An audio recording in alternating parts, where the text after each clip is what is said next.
Okay, hello. Welcome to my talk. I am not going to talk about ibex, but they're just so cool. So I wanted to start with this ibex picture. It's the best one I could find.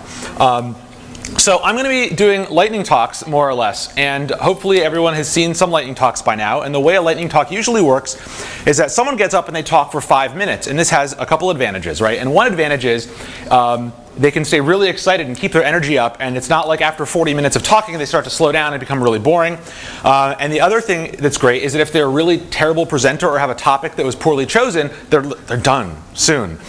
So what you've done is you've opted into a talk where I will be the one person talking lightning talks for 50 minutes. So you've kind of lost all of your benefit. And is the door's locked now? Good, good. So Fru sitting here has the gong. I'm going to ask you, Fru, not to gong me between topics, but give me 5 minutes. Whenever I start a new topic, tell me when to hit 5 minutes, because I want to see how close I get to 5 minutes on each topic. My guess is not so good. I'm not shooting for really 5 minutes. I'm just shooting for lots of stuff. So 5 minutes, no matter where. After I start, I'll start a new topic. There's a title slide. You start your timer. Great. Okay. So this talk, also, I have no idea if I'm going to run long or short. I don't know. Somebody tell me when I'm done. This talk is mostly material that I've done before in a similar format, which I did in the New York Perl Mongers, I think this year, I don't remember. And it was called 1.21 gigawatts, because there's going to be a lot of lightning. Now, that talk took an auspicious 88 minutes. I do not have 88 minutes. I have 50. So what you're actually getting today is like 0.6875 gigawatts. We'll see how it goes. I dropped a lot of material because one of the things I talked about a lot was things that would be new in Perl 520. I'll talk about that tomorrow. And I also talked about things that were new and interesting in other versions of Perl. If you want to hear about those, just come ask me, because I like talking about the cool new stuff in Perl that nobody can use because you're all running 5.8. Jeez. Okay. But what instead I'm going to talk about is I'm going to talk about all the great stuff that's new in 522. Who's running 522? Good. We have not yet hit 88 miles an hour. This talk is also called 4 Cool Ways That I Am Ruining Perl. So, who knows what this does? Come on, everybody, right? If this is not a trick question. There will be trick questions. This is not one. Right. Hopefully, we all mostly know what this does. It checks if this is defined. How about this one? That's an ampersand, if you can't tell. Yes, Abigail knows. This one is getting close to a trick. It tells you if the subroutine has been defined. And how about this one? Yeah, right. No, nobody knows. What is that? Is the array defined? Yeah, there actually is an answer to this, but it's useless. And then, is the hash defined? Like this probably technically has an answer. You could like trace the code. No, don't do it. So we have made a nice simple answer for these weird cases to enhance your life in new Perls. And the nice simple answer is that they die. How do these work? They don't use them. Fatal. Okay, next one. Let's make a hash. Again, I hope everyone knows what this does. It makes a hash. A hash is an unordered list of pairs. Great. Then we can take a reference to the hash. We have 2 variables, hash, it's a hash, and ref, which is a hash ref. Then we can do this. So hopefully this is clear. Everybody, who knows what this does? 1. Yeah, it returns 1, exactly. What does this return? A slice of 1. It returns a slice that has 1. It's a list with 1 element. The element is 1. How about this? This is new in 520. If you would come to my talk tomorrow and travel back in time today, you would know the answer. This gives you back a list which contains A and then 1, which is awesome. Come talk about it more tomorrow. Yeah, it's great. Okay, how about this? This one is also pretty simple. 1. And how about this? Well, it gives you 1. And it says, what? You get a warning. So this is really bizarre behavior that no one expects. So we fixed it in 522. And what it's going to do in 522 is die. It says, no, it's not a reference. You can't use the dereferencing operator. Get out. It dies at, no, it can't die at compile time. It dies at runtime, I think. I should double check. I'm pretty sure it can't. Okay, next, this one. Everybody knows what this does, right? Right? Put some stuff on a list. How about on an array? Excuse me. This one. So this might work if you're running Perl 5.14 or later, and it's going to say, okay, well, that's an experimental feature, maybe. But okay, it's an array ref, and I've put stuff on it. Who knows what this does? Let's. So okay, so there's some people think they know answers, and I'm just going to tell you. I'm going to keep going. Okay. I hope that those of you who guessed were wrong. So here's what happens. We're going to run a program. Oh, it put it all up at once. That's fine. Push onto foo 1, 2, 3, then dump at foo. That's what happened. It's like, oh, you said push. It's cool, man. You probably meant an array. I'll just make one. Here you go. But like, don't do it again. Okay. Here's a little warning. Anyway, that's what happens in this program, which looks like this. Come on. Okay, so that's the program we just looked at. And we run it, we get the array 1, 2, 3, as I promised. But what if the program looked like this? Anybody? It dies, and it dies because you can't push onto a non-array. Right? Because what does foo return? Foo returns undef. And you can't push onto undef. It's not an array. Bam, you die. But what if we return that from foo? Well, now we get a warning that push on a ref is experimental. Because in 5.14, you can push onto an array reference. Okay, but what if we go back to the previous one, and we take that foo, and we move it down to the bottom of the program? Then we get 1, 2, 3 again. So, yeah, what? 30 seconds. We fix this. The fix is it dies. You just use the sigil, okay? It's 2 keystrokes. Okay, last thing, I have 30 seconds. Somebody said this is going to take more than that, but I like it. This is my favorite part of this whole talk because I wrote it today. Who knows this syntax? What does this give us? Control X. Control X. Anybody, for a bonus point, what is Control X? 24. 20. Okay, that's good too, but it's cancel. It's the cancel control character. Okay, this one. Null. How about this? What does this give us? 32. Oh, okay, well, we're going to keep going. Yeah, 36, I don't know. It's something weird. Well, somebody said 36, and you're wrong, and we'll come back to it. And how about this one? This is a literal cancel. That is a literal Control X. That gives you an X. Very good. And how about this?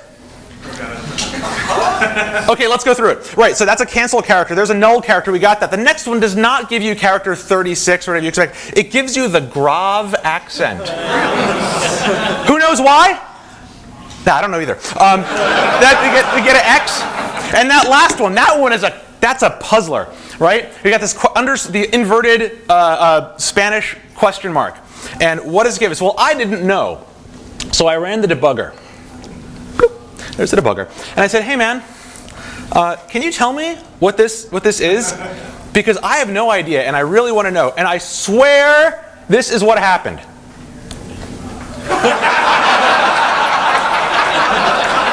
Okay, so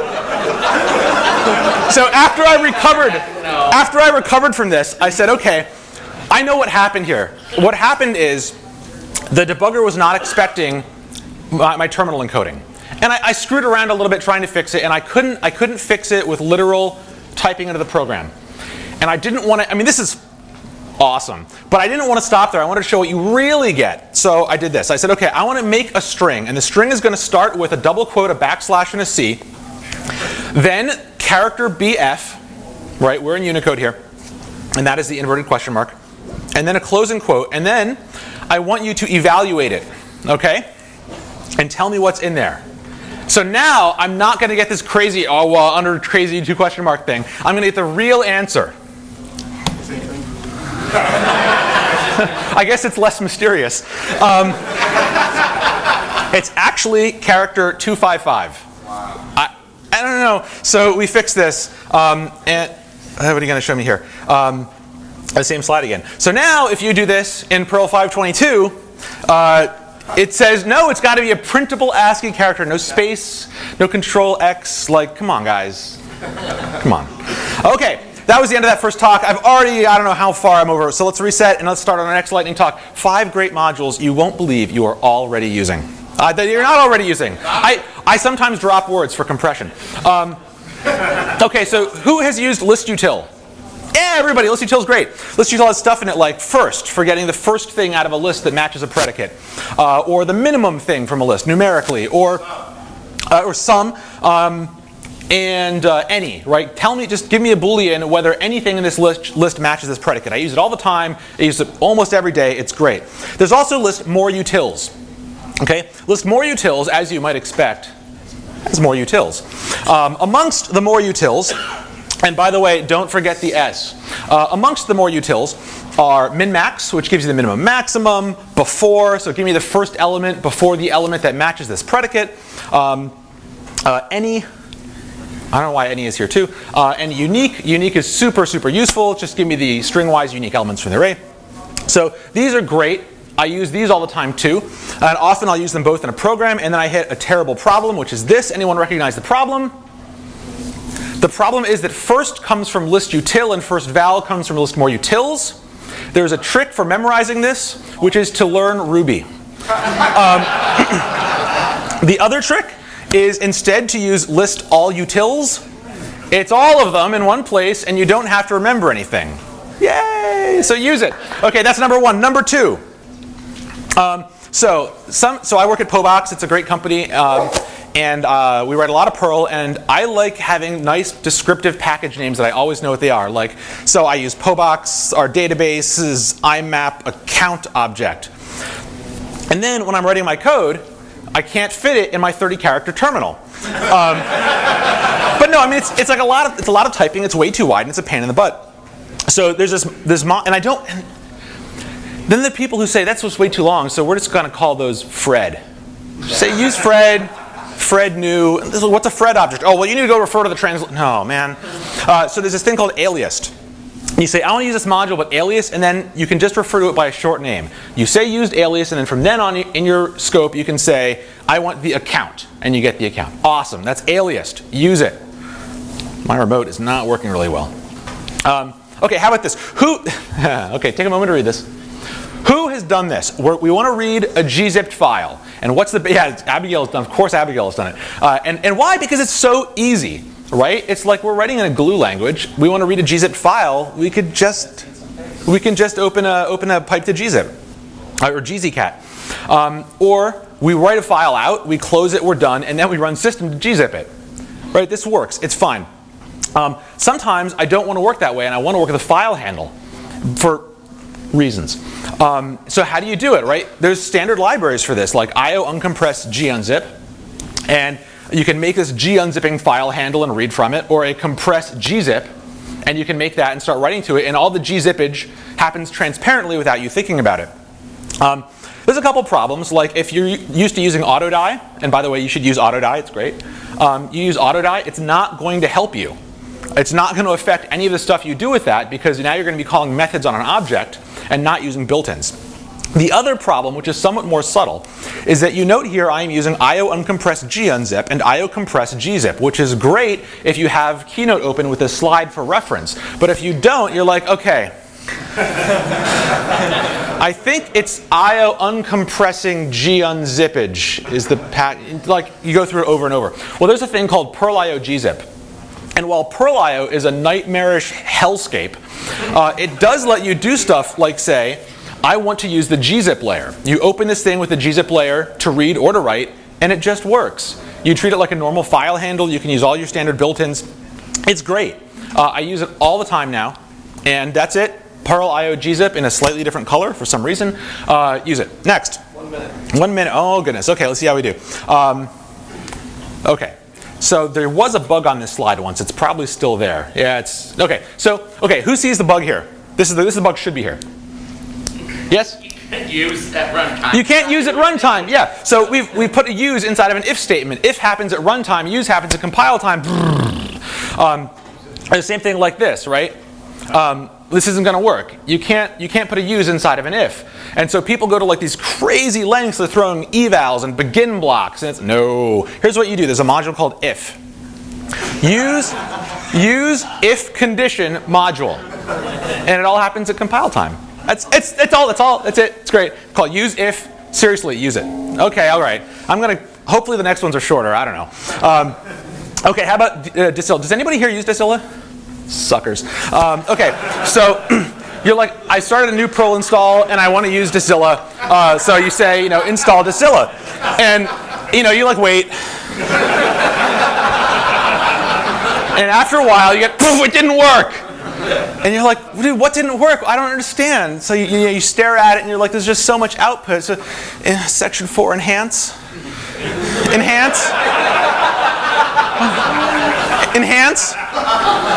Oh! Come on! So somebody, has a space before something in their pod, and it's like, yeah, you can't install that 97th level dependency because there's a pod syntax check. And all you want out of life at that point is to punch someone. Don't punch me. Because I'm telling you the answer, which is, I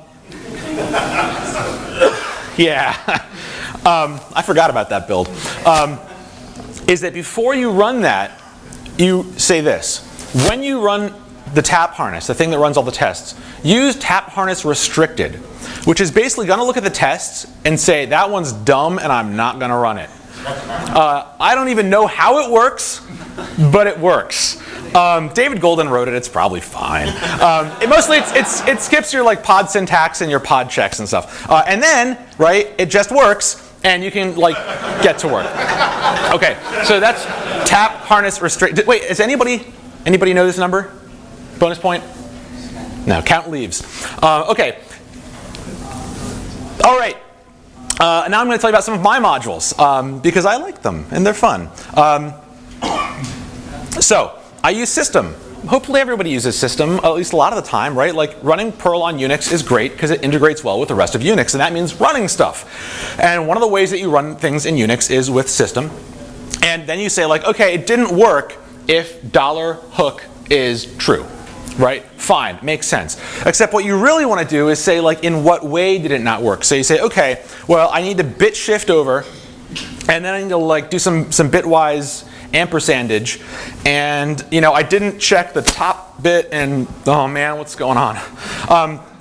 So I stole this thing from some other bogus language called process status, where after you run, you just say, what's the process status? Tell me as a string.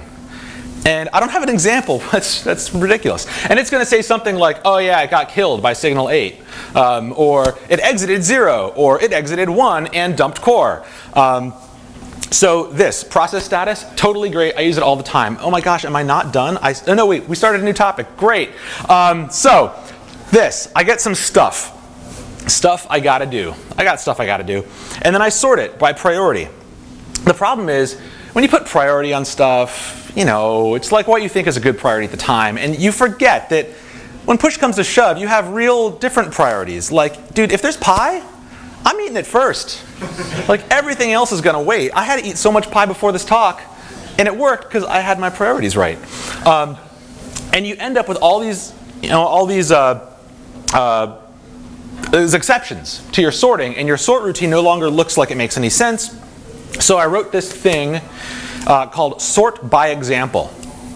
And what you do is you say, I want you to sort stuff that looks like this in this order.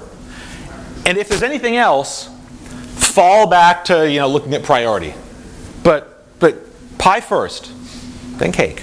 And we've got this transform. So this thing is doing an implicit Schwartzian transform for us, and it'll sort over example data in a funky format. So that's sort by example. I really like it. It's cool. It's not crazy fast or optimized or anything. It just lets me eat pie. Okay. Ricardo, wrap it around sort. Yeah. I don't have a slide for that. Okay, next. So yes, he's going to say sort maker, right? Sort maker, yeah. Okay, next. So we read some stuff, and then we do some stuff, and we say these stuffs should be the same because we're testing, because testing is great. So we use is, and is going to compare them, and it says, oh man, they weren't the same because they were totally the same.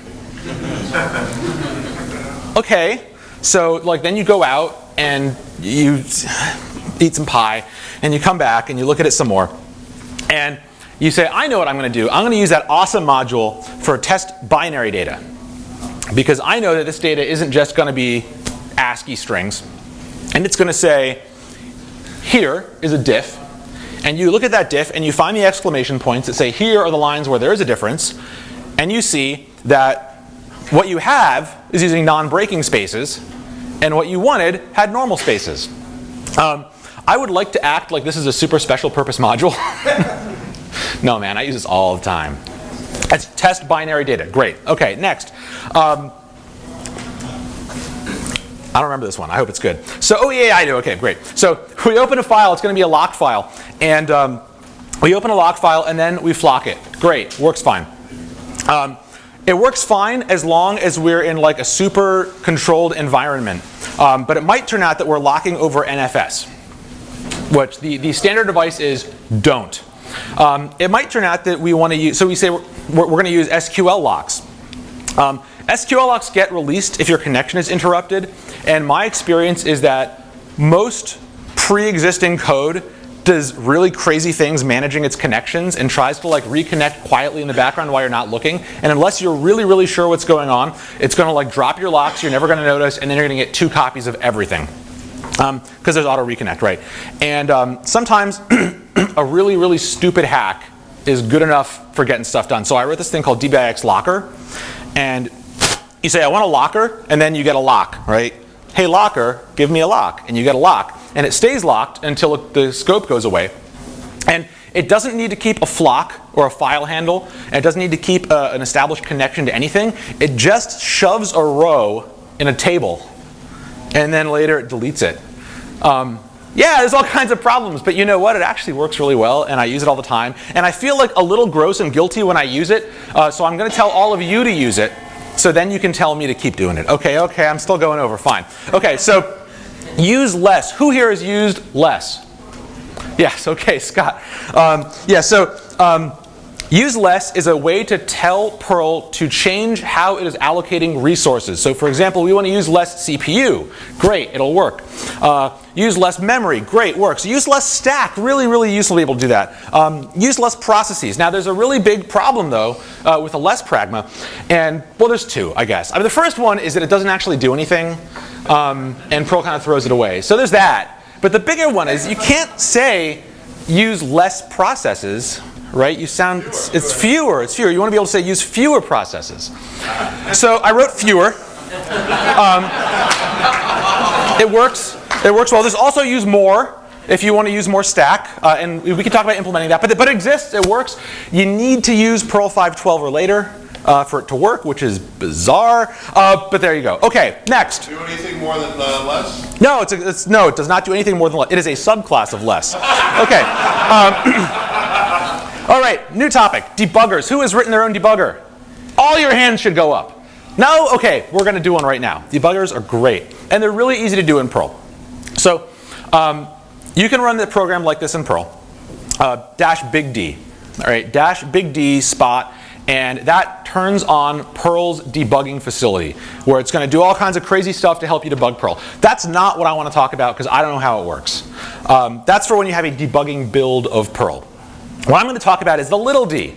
So you say little d colon XYZ, and it's going to use Perl level debugging of your Perl program, not of the Perl interpreter.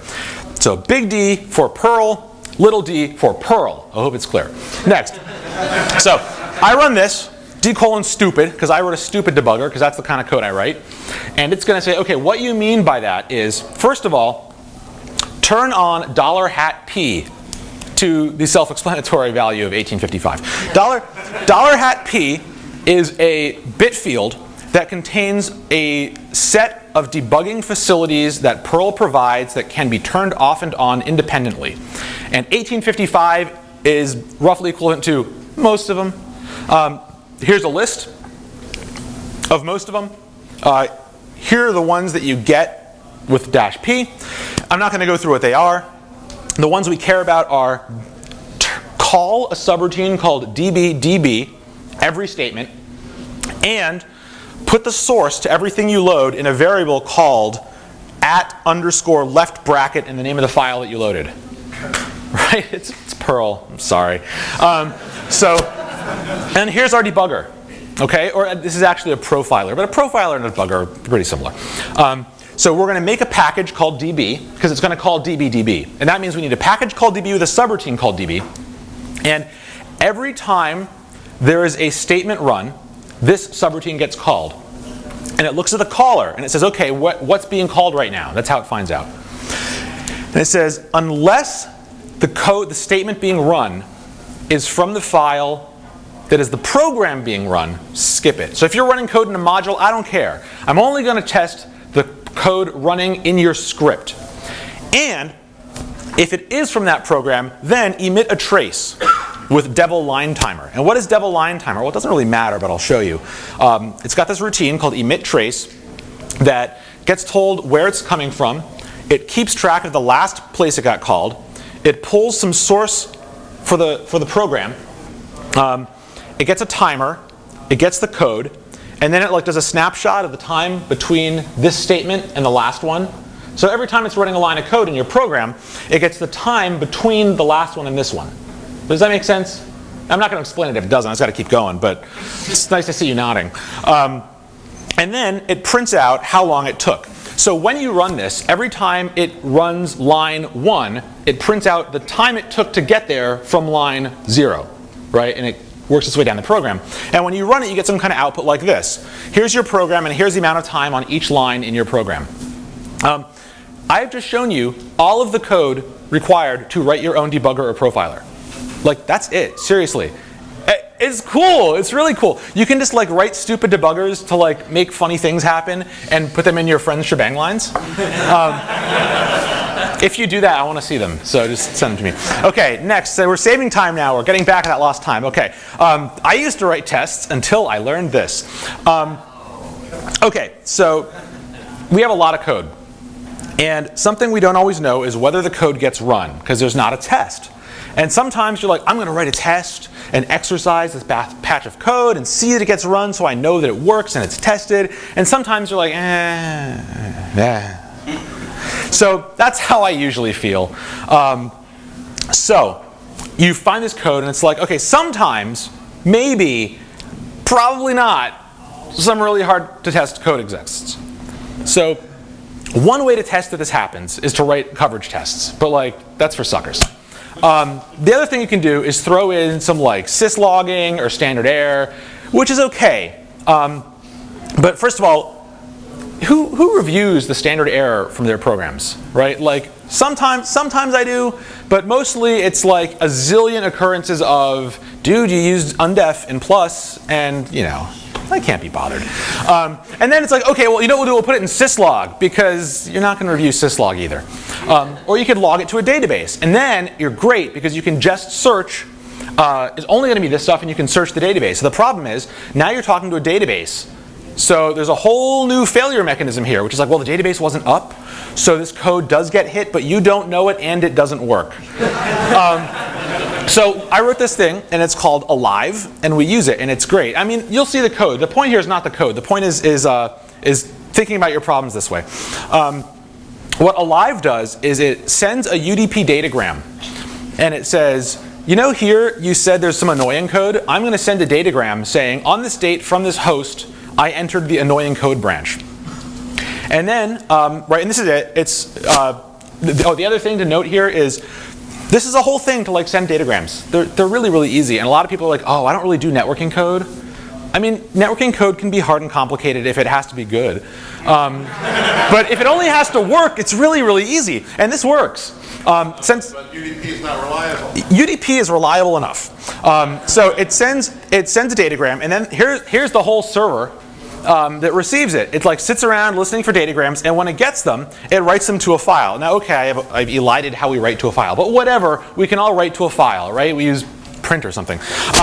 So then we have some directory, and if there are files in the directory, we know that stuff happened that we care about.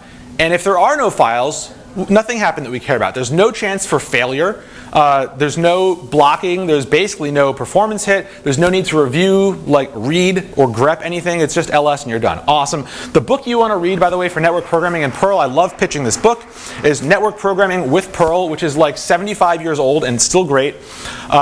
And it's, I think actually the last time I gave this talk, somebody in the audience said, I just ordered the last copy on Amazon. I don't know if they got any restock. I don't know.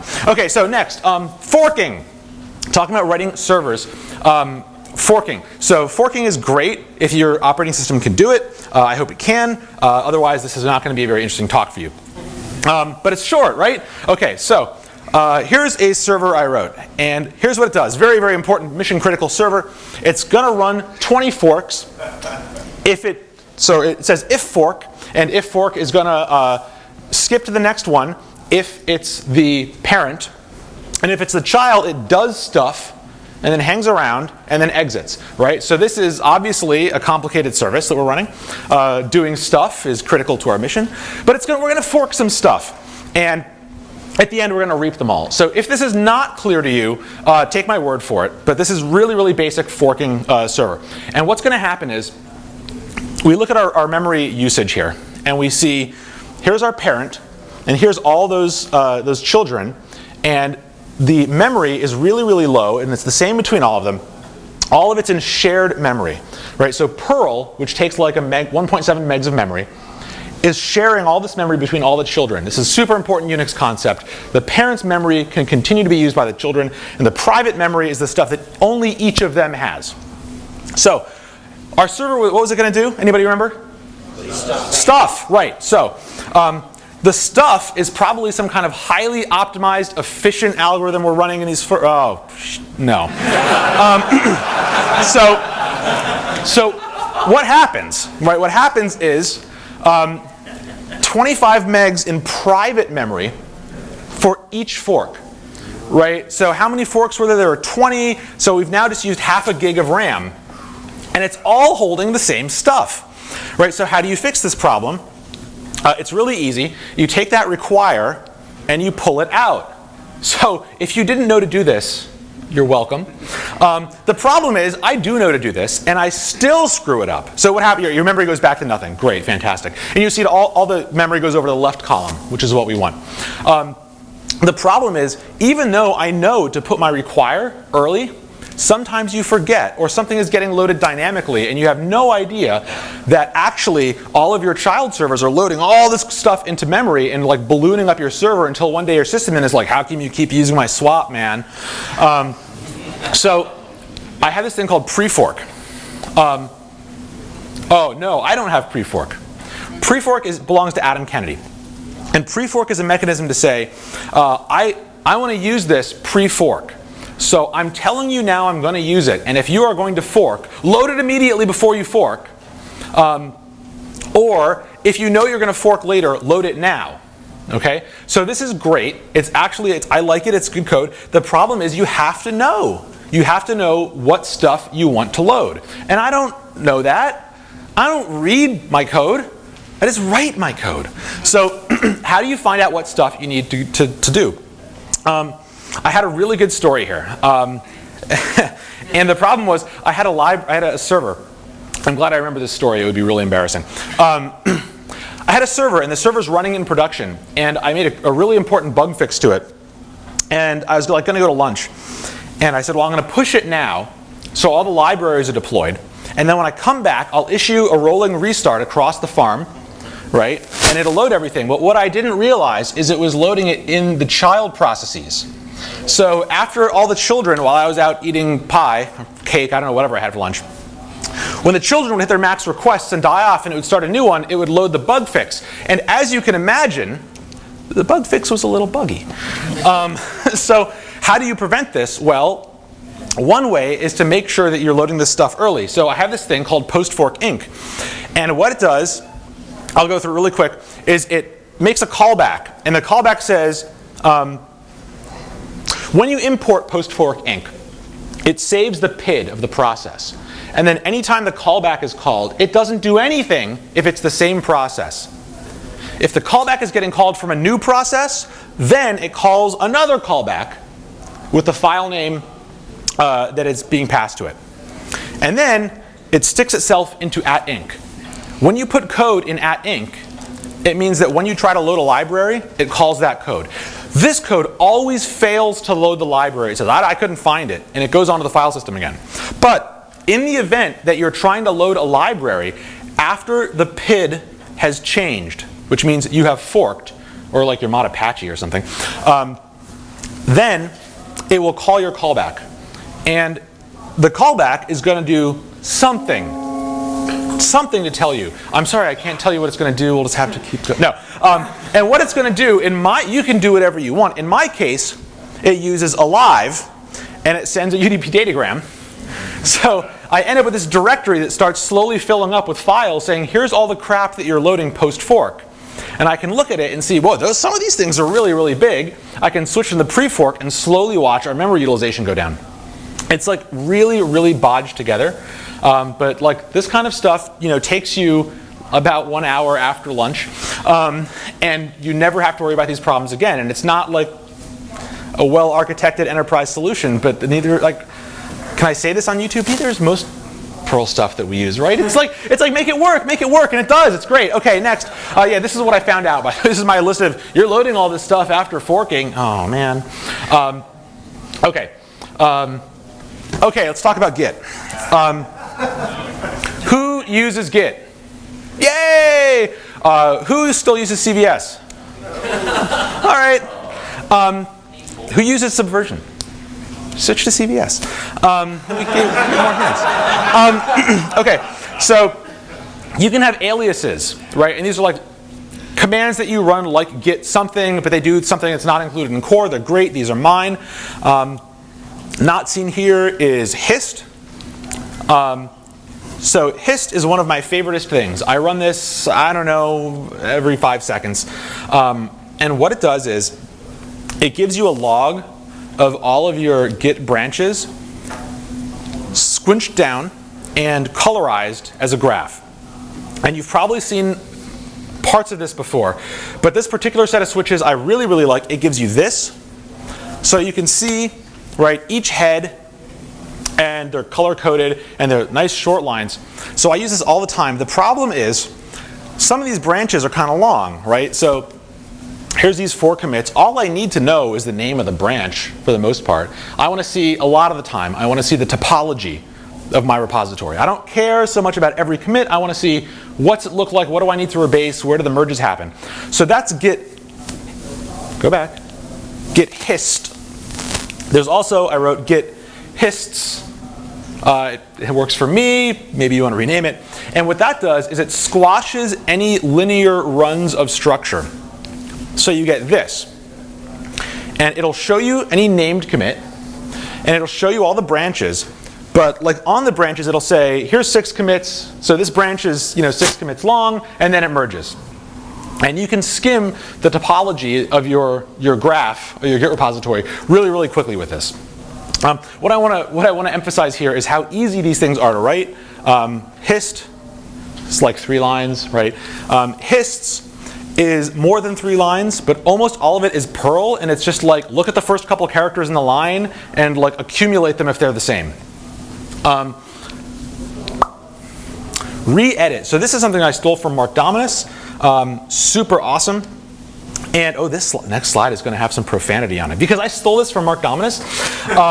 Git re-edit edits whatever is dirty in your repository, and if nothing is dirty, it will edit whatever was in the last commit. So whenever you're like, I committed stuff and I ran the test and it didn't work and I'm not sure exactly where the bug is, you just say git re-edit, or for me, git re, and it opens up all the same files and you can flip through exactly what you edited. It looks like this. So if you gave it a commit, then get the list of changed files. If you didn't, then get the status and kind of mess around until you get all that stuff. Now, I'm not showing you this because the code is important to read. The point of reading this code or looking at it is to see that it's really super simple Perl code that's just using gluey stuff. It's using QX, which is just backticks, and calling git commands to get lists of names and properties. Extending git is really, really easy. When you want to extend git, you write a command called git-something. This is if you can't put it in an alias. Almost everything you do in Git is built on top of simple commands like log and status. Some of the commands are kind of dumb. Some do more than one thing. Some do one thing but don't do it well. But if you start with those commands that I showed you, you can find a lot of cool examples. And I really think that if you are using Git, you should be writing Git scripts. Git is really, really nice, made of little components, and you can make your own life easier by writing more and more stuff with it. All of those commands can be found here in rjbs/rjbs dots, or in MJ Dominus Git util. What is rjbs dots? I hear you cry. So let's talk about that with our next topic. Something I enjoy doing and don't do often enough is pair programming.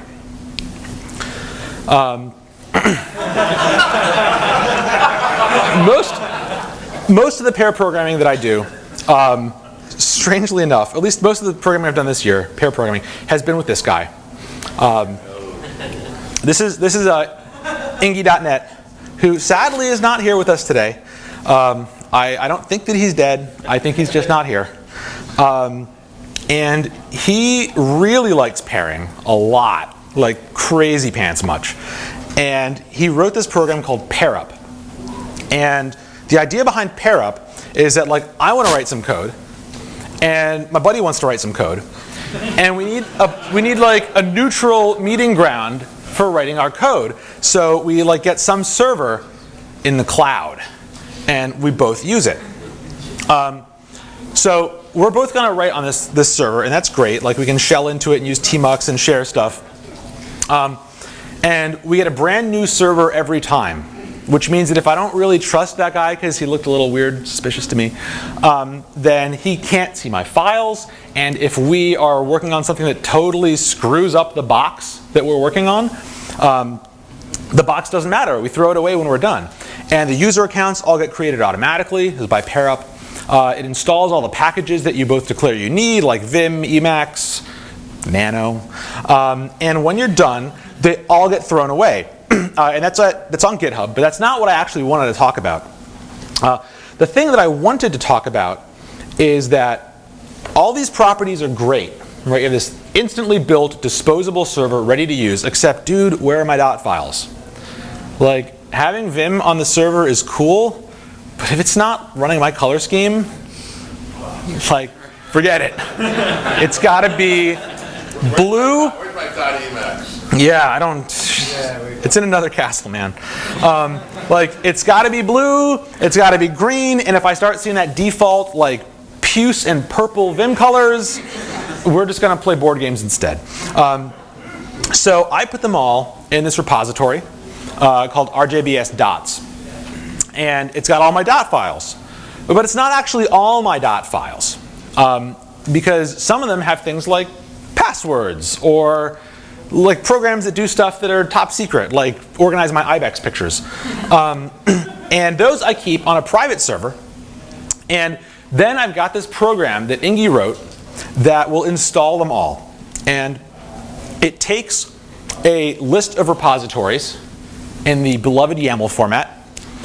And all these repositories store files that are like my config files. So like this one is my basic configuration I use everywhere. This one is stuff just for OS 10 machines. There's my Vim configuration. And down at the bottom, there's like my private config. I don't even know it. Oh, my address book. Like my mutt address book is in there. I don't want everybody on GitHub to see all my family members' email addresses because my family's weird. And that is not what this config file looks like at work, because at work, I don't use my family email address book. I use a different one, and I keep that on my work Git. So I have these different sets of config files I use. And the next problem that's going to come up is, where do you put something like your, how do you guys pronounce that file name? Oh man, it's a Zshrek, right? So anyway, where do I keep my Zshrek? I used to say /etc. until I started my current job, and now it's /etc, and I feel crazy for ever having not said that. So where's my Zshrek file? Well, I could put it here, right? But what if I've got stuff like OS 10, I need things to get run on my Zshrek. And at work, I have special stuff. So there's actually, you'll notice I saved room. And in that blank line is loop dots. And loop dots installs a bunch of files that are like generic config files that do things like this. It puts a .zshrek in your home dir, and it says, I want you to go through each of these repositories, in turn, find its zshrek and source it. So what happens is, all of your .zshrek files become sort of concatenated together. And those get run everywhere. So you can build up your configuration from many parts. And if they do not have something in loop dots, it's called loop dots because it loops over your dots. Okay. If it's not in loop dots, then whichever repo has the file first in the list wins in installing that file. Now, I really, really like working with Ingi. He has a lot of really, really good ideas. And I was really reticent to use this in real life because Ingi's ideas are awesome, and then he walks away from them, and I'm like, dude, I need help with this. And he's gone. And he's having other awesome ideas, and I want to go hear about those ideas, but this other idea, I'm still kind of, man. So I want to explicitly say that this is great stuff. I totally use it all the time. I've sold coworkers on using it, and it's great. I really, really like it. Okay, so use ... This is yeah, the name of this program. I didn't even mention it. It's called ... And it installs all its files in your home dir in a directory called ...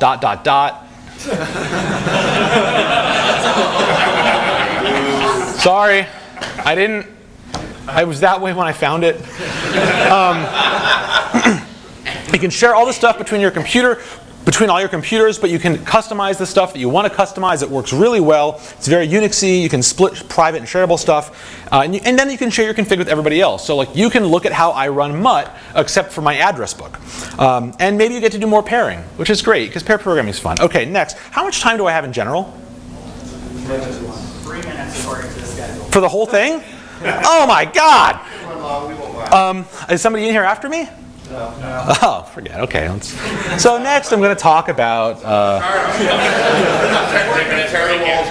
Okay. So right. So well, I'll try doing this next topic. I don't even remember what else comes in what order because my brain is now moving. So I don't like wasting time.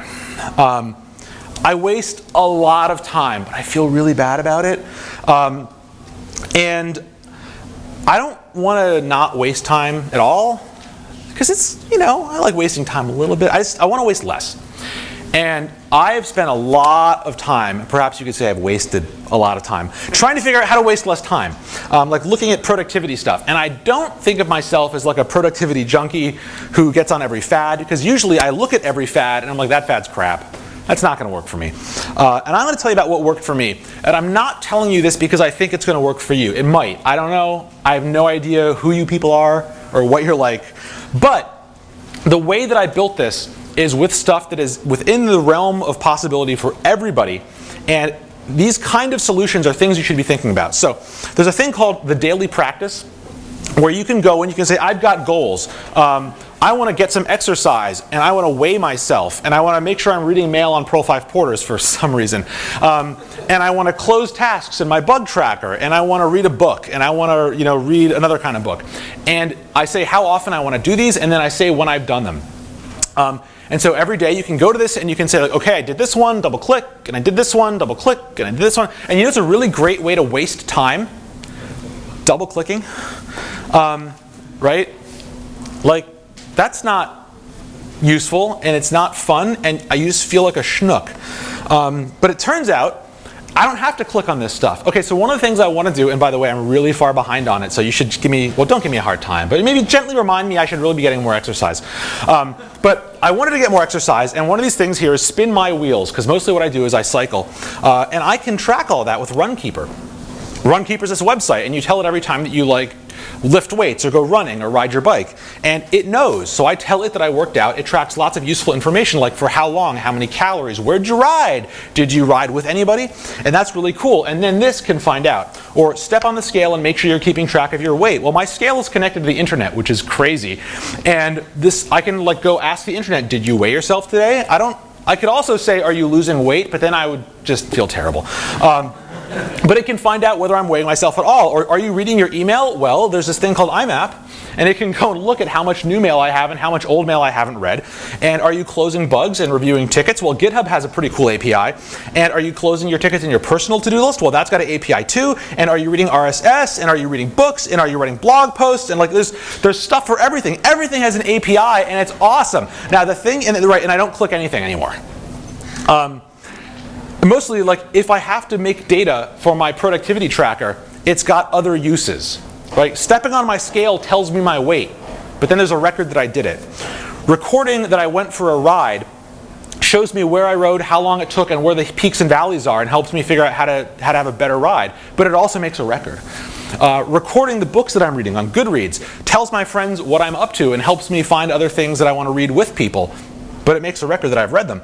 And you are probably already making all kinds of records of this kind of stuff already. Right? It's not like I'm telling you to start using new services. I'm saying you're producing all this data.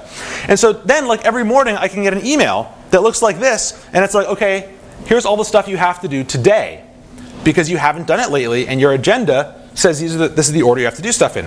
So I have put Mutt in charge of my daily life, and I could not be happier. Help. No, it works really well. Oh, look, the thing is telling me to register for Wi-Fi. You can find all the code there. The code's not the point. The point is using APIs. I'm probably like just about done, right? Sorry? 10 minutes?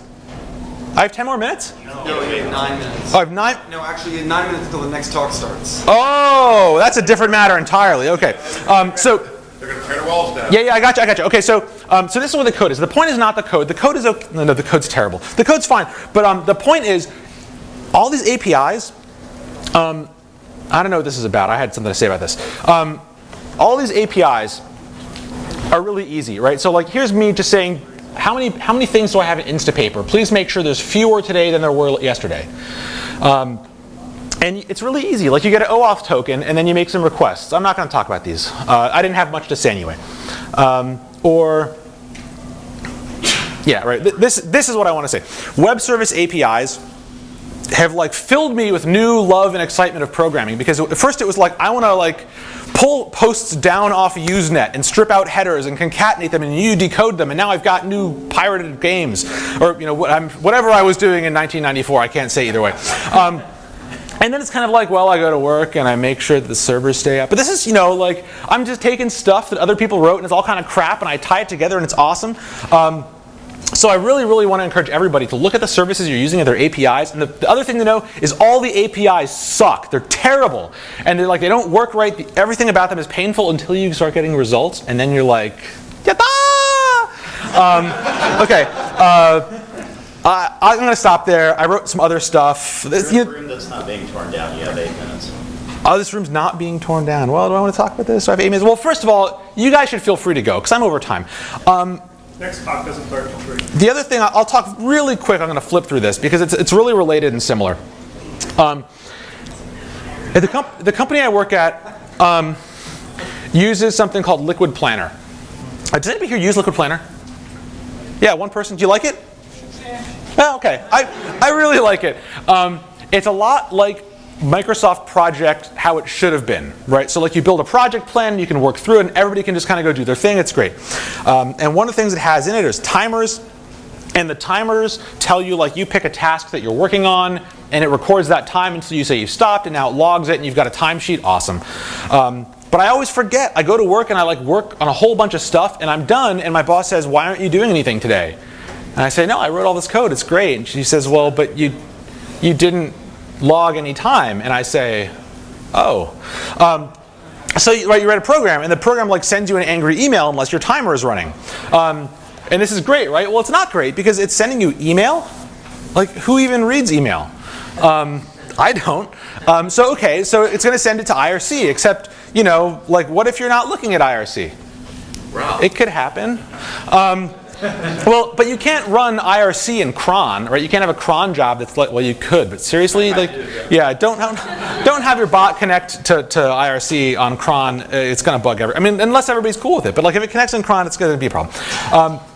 So what do? You write a server. Now I'm using the most up-to-date and cutting-edge event-based programming system for Perl. It's called PO. But it's great, right? It's been around a long time, and there's other stuff, but I still like PO. And it's just an IRC bot. And I say, here's my IRC bot. This is just a bot that's, when you say its name, it says hello. It's a friendly bot. It's super easy to write. And I think everybody, if you use IRC or Slack, who uses Slack? Wow, that few. Slack is awesome. And Slack, don't let anybody confuse you. Slack is IRC with a web client, and they've tricked everybody into thinking it's something else. But it's really, really good IRC. So you can have your IRC bot connect to Slack. So sometimes I'm not looking at IRC. And I need to get told some other way. Like I've gone out to lunch so all the servers can crash. And so I can have my bot sit there with this event loop, and it's like, is your timer running? Hey, your timer's not running. Hey, your timer's not running. Okay, your timer's not running and you're not listening to IRC. I'm going to send you a SMS. Boop. So now my IRC bot is like, okay, if you're not going to listen to me here, I know your number. And it uses Twilio. By the way, Twilio is my favorite API on the internet, the favorite web service API. I said this at another conference, and somebody gave me this look like I was a crazy person. And I was like, well, what's better? And they didn't have an answer. I don't know. Anyway, Twilio is for sending and receiving text and voice calls. Awesome. So here's my code. It's like, hey, man, I'm going to send an SMS. And that's it. This sends an SMS. It's awesome. And then I'm actually at lunch. And I'm like, well, I know my timer's not running. I'm eating, a Cubano. Leave me alone. So what do? I get this message. And it's like, hey, man, your timer's not running. And I say, yeah, well, you know what? Shut up. And it says, okay. And then I eat my sandwich. And life is good. And what else is in here? Some blue stuff. What? I don't know. Oh, that was a picture of my bot, I think. Okay, so the bot's online too. But again, that's not the point. And the bot can do all kinds of crazy stuff now. I was on the flight here, and I took out my phone, and I said, hey, take me off call. And it said, okay, you're not on call anymore. And I was like, yeah. Okay. So what I wanted to say about this, and this is actually the very, very end. If you are not doing lots of web service API programming with your event-based asynchronous stuff, that's automating your life and telling you every choice how to decide, then you are living a pathetic half-life. Okay, that's it. I think I have -7 minutes for questions. Anybody? Good. I'm around. You can ask me anything you want. Thank you very much.